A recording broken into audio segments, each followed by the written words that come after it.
Like most other entertainment in the era of social media, video games are forgotten almost as quickly as they become culture war tentpoles. Case in point, how many people are talking about Starfield in 2025? Sorry, did you want to get immersed in our world? Yeah, well, guess what? Pronouns!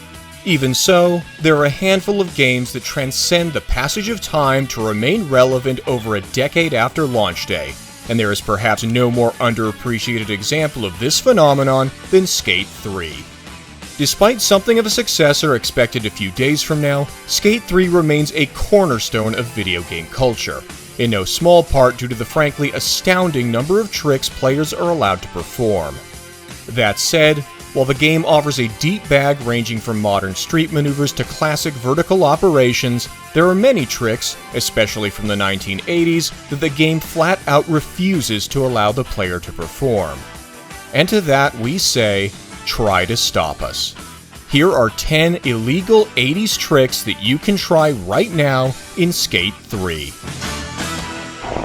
Okay, so before we begin, I just want to give a heads up to anyone trying these tricks that these instructions are for skaters riding with a right-facing or regular stance. If you ride with your in-game avatar facing left, also known as riding goofy, you're going to need to mirror my movements by pressing the opposite triggers and moving the sticks in the opposite direction shown. So, for example, if I pull the left trigger, you pull the right one. If I move the stick to the right, you move it to the left, etc.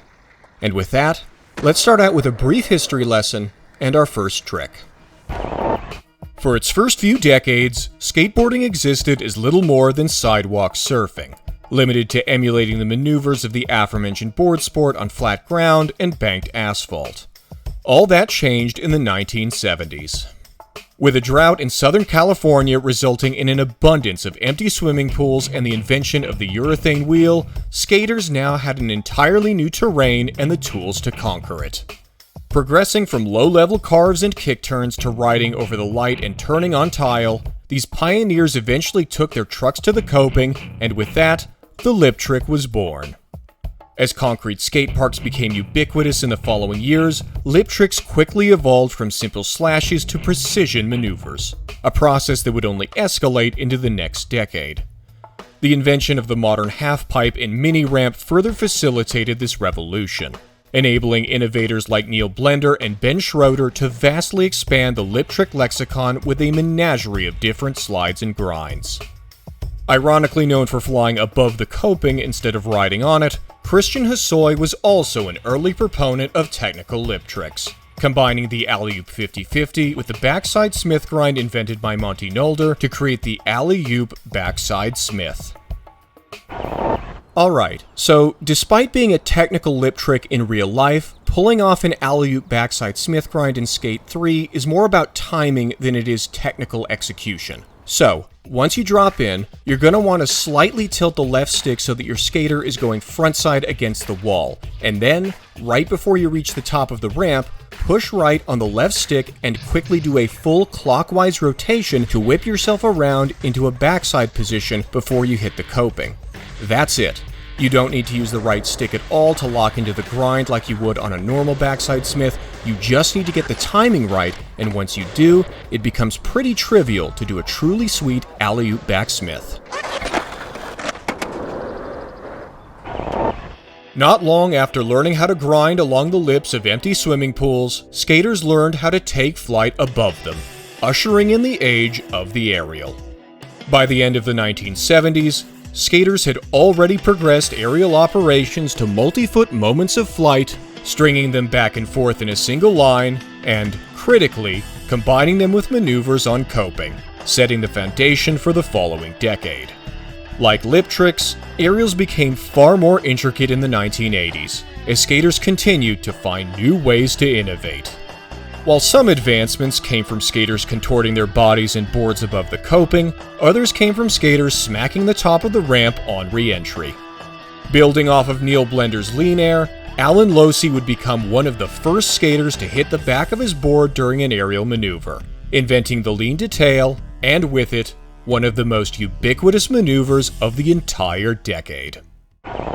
Now, lean details may have been a go-to trick in the 80s, but they are deceptively difficult in Skate 3 for the simple reason that the game just isn't designed to let players do airs to tail. However, the game is designed to let players do flyouts on ramps and tricks like blunts and lip slides on quarter pipes by pushing up on the left stick just before flying over the coping. The difference between airing into a lip trick and airing onto the deck is dependent upon the type of ramp, the speed of the skater, and the amount of time pushing up on the left stick. With this in mind, the right combo of quarter pipe, speed, and stick movement can coerce the game into allowing airs to tail, including the lean to tail. First, as you approach the ramp, hold down the left trigger to grab the heel side of your board and push up on the left stick just before you get to the top of the coping. Then, immediately after getting in the air, whip the left stick around counterclockwise to turn frontside. This will keep your skater inside the ramp while pushing just enough over the coping to hit the tail on the way in, resulting in a lean to tail.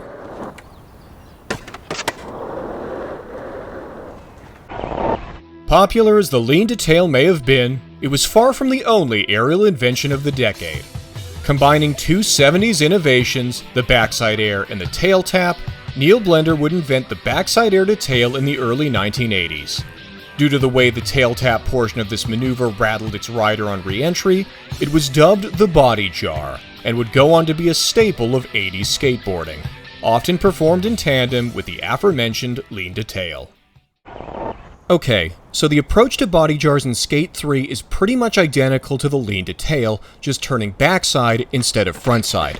So just like before, as you approach the ramp, hold down the left trigger to grab the heel side of the board and push up on the left stick just before you get to the top of the coping. However, instead of immediately whipping the left stick counterclockwise after getting in the air, whip the left stick clockwise to turn backside before hitting the tail on the way in. Now, if you want to add some extra flair, you can briefly tilt the right stick to the right while in the air to add some style to both your lean to tails and to your body jars.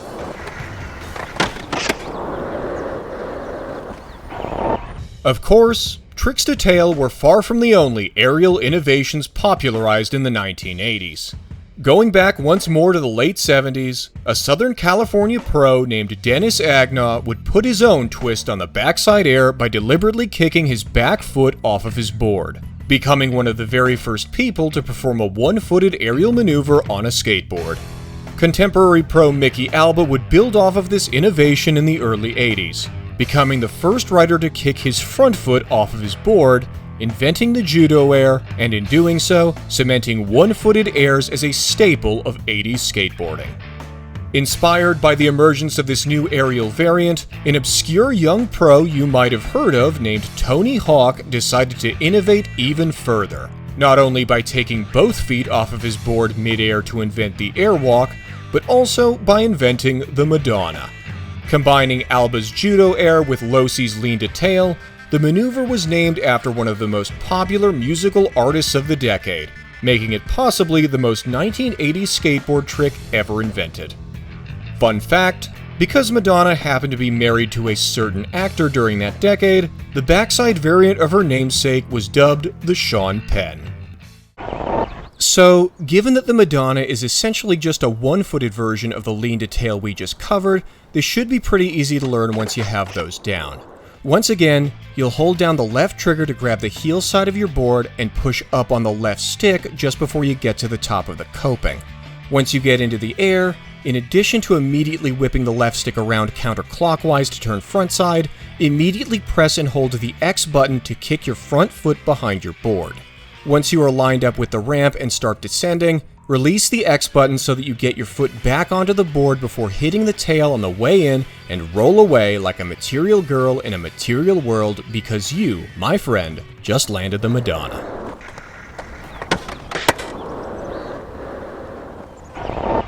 Beyond combining contemporary tricks, the ability to free their feet from their boards afforded skaters the opportunity to create a new category of air. Building off of the airwalk, Tony Hawk would invent the Fingerflip, spinning his board on its axis long before doing so defined street skating. As with other aerials, top pros would innovate with their own iterations, one of which would be invented by Steve Caballero, combining the Fingerflip with the gun air, invented by Gunnar Hago and popularized by Dwayne Peters as the Indy Air, to invent the Fingerflip Indy. Alright, this one's a bit more straightforward in Skate 3 since, like the real-life version of the trick, it's just a combination of two different maneuvers you can already do in-game, specifically the nose grab Fingerflip and the Indy Air. Approaching the ramp backside, push down on the right stick once you get in the air, and then hold down the left trigger to grab the nose. Then, flick the right stick to perform the Fingerflip. Midway through that flip, release the left trigger and compress the right trigger to switch from a nose grab to an Indy grab on re-entry, and voila! You just did the Fingerflip Indy. Alongside new aerials and finger flips, one-footed maneuvers also open the door for an entirely new type of trick. In the late 70s, Eric Grisham would stomp his foot on the coping midway through a backside air to invent the foot plant, creating a new category of trick that would rapidly progress through the following decade. Early on in this development process, Dwayne Peters would pioneer multiple variations of this maneuver, one of which was the sweeper, a frontside foot plant taken to tail that would become ubiquitous among both amateurs and top pros alike. Now, because Skate 3's foot plants default to the front foot once the skater becomes airborne, we can't really do the classic Dwayne Peters dangle the board over the deck while standing on the coping type sweeper, but what we can do is the Lance Mountain fast plant into a lean to tail version, which works out since we've already covered lean to tails pretty extensively. With this in mind, the sweeper is pretty easy. Just hold down the left trigger to grab the board and push up on the left stick like you would on a lean to tail, except this time, just before you reach the top of the ramp, press the A button to boost off of your back foot. Then, immediately after getting into the air, whip the left stick around counterclockwise to turn frontside, hit the tail on the way down, and congratulate yourself for cleaning the deck because you just did a sweeper. Like with one-footed airs, foot plants quickly transitioned from the back to the front foot as skaters stepped into the 1980s. Among the earliest of these front foot plant variants was the frontside boneless. Initially invented as a street trick by Gary Scott Davis at the start of the decade and transitioned to vert by Steve Caballero. Ever the innovator, Cab would pioneer the backside variant of this maneuver by planting his foot midway through a judo air, inventing the backside boneless, and adding yet another foot plant to the lexicon of late 80s skateboarding. Right, so if your only experience with skateboarding terminology is Skate 3, you probably know this trick as the judo plant, and you probably also know that unlike other foot plants in-game, you have to air into them, either by ollieing on flat ground or flying off of the ramp. Now, since we have already covered how to do airs to tail, we can use that same approach to do a backside boneless on a quarter pipe. Approaching the ramp backside, hold down the left trigger to grab the board behind your heel and push up on the left stick just before hitting the coping to launch your skater out over the deck. Once in the air, release the left stick and hold down the A button to kick your front foot in front of your board until it's planted on the coping. Then, release the A button to roll back down the ramp. Now, this is a perfectly acceptable and legitimate way of doing a backside boneless on a quarter pipe in Skate 3, but if you really want to style it out like Steve Stedham or Monty Nolder, there's a better way.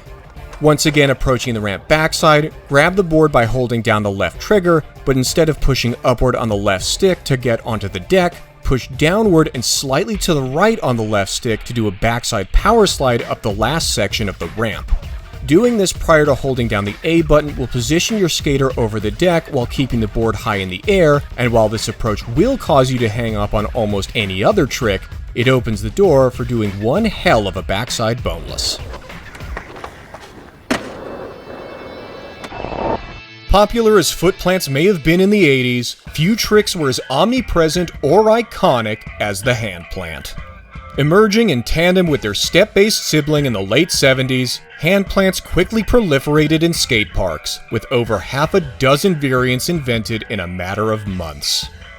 Amazing though these maneuvers may have been, there was one notable exception. The Layback Air, despite its presence on the pro circuit, was something of a second-string trick, as it was neither as visually spectacular nor as physically strenuous as other handplant variants. Nonetheless, the maneuver remained a mainstay in professional skateboarding as the sport entered the 1980s. And while handplants as a whole evolved even more impressive variations, so too did the Layback Air. What was once considered a mid-tier maneuver evolved into several creative and truly spectacular contortions, including the layback nosebone, the layback roll-around, also known as the Todd Twist, and the fully inverted Layback Air popularized by both Alan Losi and Christian Hosoi. Okay, so despite being one of the easier handplant variations in real life, layback airs in Skate 3 require a weirdly large amount of prep work, ironically because handplants are some of the easiest maneuvers to do in the game.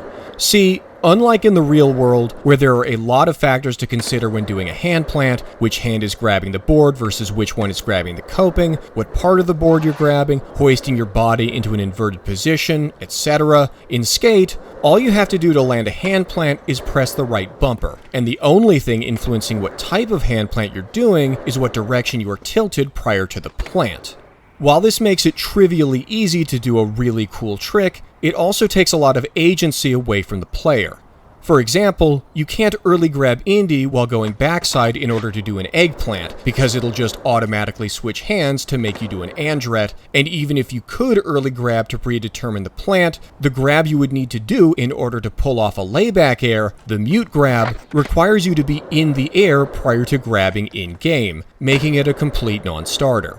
So, with that in mind, how on earth are we going to do this? By tricking the game into thinking that we're going backwards.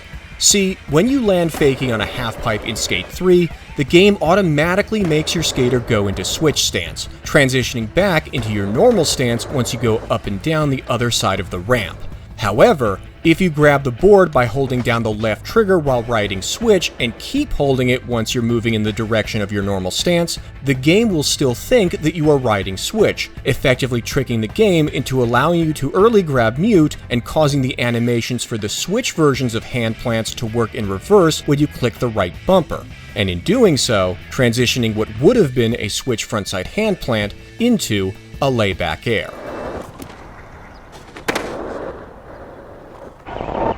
If there's one thing that may be even more impressive than an aerial where the skater grabs both their board and the coping, it's an aerial where the skater grabs nothing at all.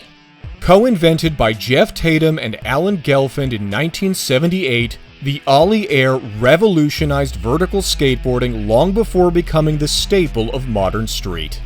Emerging in an era where any form of air was a pioneering innovation, the idea of a skateboarder spinning 180 degrees in the sky without even grabbing their board was nothing short of witchcraft. Even so, it wouldn't be long before skaters would evolve this impossible maneuver.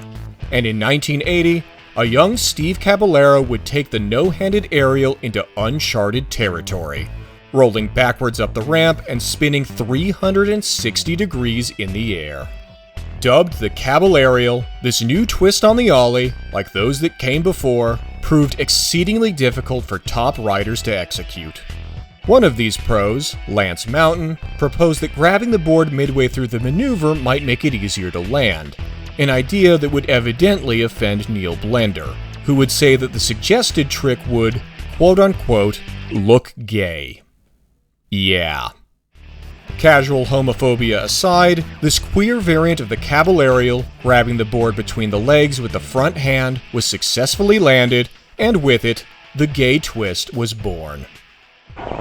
So, as previously mentioned, Skate 3, given that it is geared more towards street skating than vert skating, is very quick to shift the player to riding switch once they start rolling backwards, and while this does open the door for doing layback airs, it also makes fakey tricks like the gay twist more difficult than they need to be.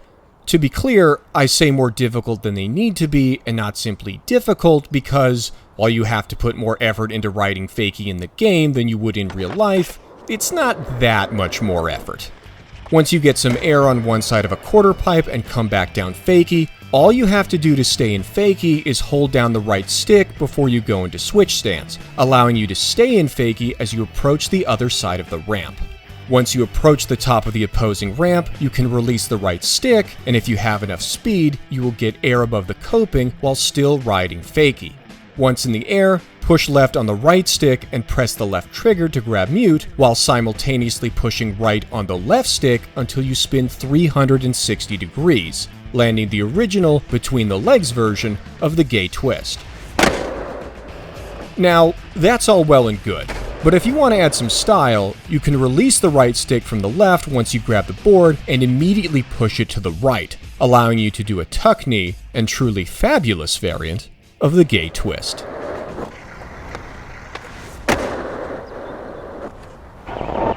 Maligned as it might have been by the likes of Neil Blender, the gay twist, by combining a mute grab with a complete aerial rotation, opened the door for an unlikely innovator and the trick that would revolutionize skateboarding. Mike McGill was never seen as a pioneer. While contemporaries like Steve Caballero and Tony Hawk had multiple maneuvers to their names, Mike had none. At least, not until 1984. Inspired by the 540-degree spins of roller skaters and enabled by the gay twist, Mike had all the tools to make history. And after 45 minutes of spinning attempts on a ramp in Sweden, he did. Within a single session, Mike McGill, spinning 540 degrees in the air while grabbing mute, invented the McTwist, cementing his place in skateboarding with the single most spectacular trick of the 1980s. Alright, we saved the best for last. Now, as you might expect, landing a McTwist isn't easy, either in real life or in Skate 3. At least, it isn't if you're actually doing it properly. Like, sure, a McTwist is, on a basic level, a backside mute 540. And that's easy enough to do in the game, but that's not really a McTwist. More specifically, a McTwist is an inverted tuck knee mute 540, essentially a backside tuck knee mute air combined with a backflip, putting the twist in McTwist. So, the first thing you want to do as you begin to get airborne above the ramp is to push left on the right stick and hold down the left trigger to grab mute. Then, immediately push down on the left stick to begin the flip, while simultaneously pushing the right stick to the right to turn the mute grab into a tuck knee mute grab. Once you can visibly see your skater begin to flip upside down in the air, spin the left stick counterclockwise from the bottom to the right to turn backside, transforming the flip into a twist. Then, as your skater descends and just before they become parallel with the ramp, release both sticks and the left trigger. This might take some practice to get the timing right, but once you do, you'll roll down the ramp with the satisfaction of knowing you just landed the McTwist.